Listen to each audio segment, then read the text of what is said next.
All right, Saints and the Seahawks. Little Clint Kubiak revenge game. I'll talk about that in a second. Where do you want to start with this game?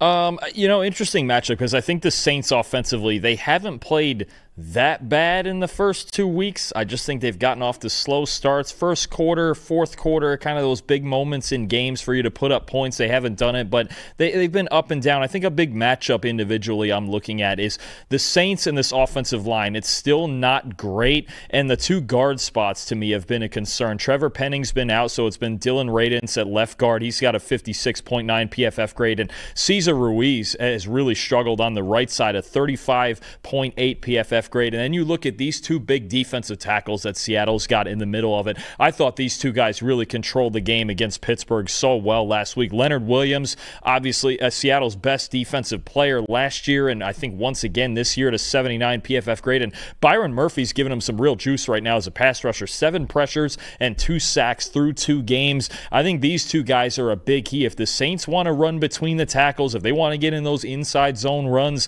that Kellen Moore loves so much, they got to go right through what's really going to, I think, very soon going to become a brick wall with the veteran in Leonard Williams and the young gun in Byron Murphy. I think this is a big matchup I'm looking for on the inside, and even the way that these two align against Talisa Fuaga and against Kelvin Banks, who have been kind of up and down lately. So I think the Saints offensive line has a tall task blocking these two guys on the inside for Seattle.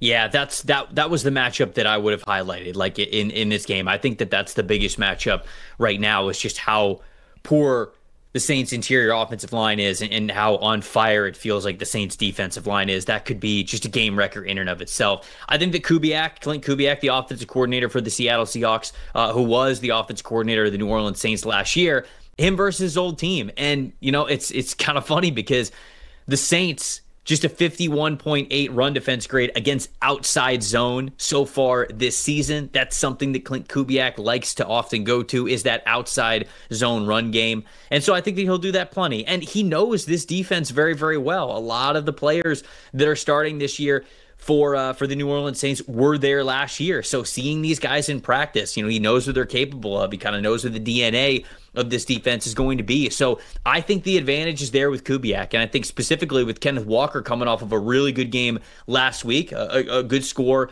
when running behind outside zone, but I think an even better score really just running between the tackles or running north to south. They're just really getting in their groove there, and if they continue that, I think this game will be decently close. I mean, I have it 24-14. I have Seattle winning just because I think they're the more talented team. But yeah, I could see this being a one-score game. I really can, because it feels like you're right. I think you got to give Spencer Rattler some credit. I think Rattler has been fine. I don't think Rattler has been terrible. I don't think it's like, oh, they have no chance with this guy. I think they've been a lot more competitive through 2 games than certainly I thought, and a lot of people out there thought they would be. I just don't think they have the overall talent right now to beat a team that I think has playoff caliber talent in the Seattle Seahawks. So this one's in Seattle. Obviously, it's a long way to travel for the Saints as well. So I'll have the Seahawks winning this one by 10, 24-14. I also have them by 10. I felt like mixing in a weird score in one of these games. So 26-16, just to get a weird score in, because I feel like I'm always picking the same scores in all of these games. We'll try to get maybe a scoregami out of it. I don't know. But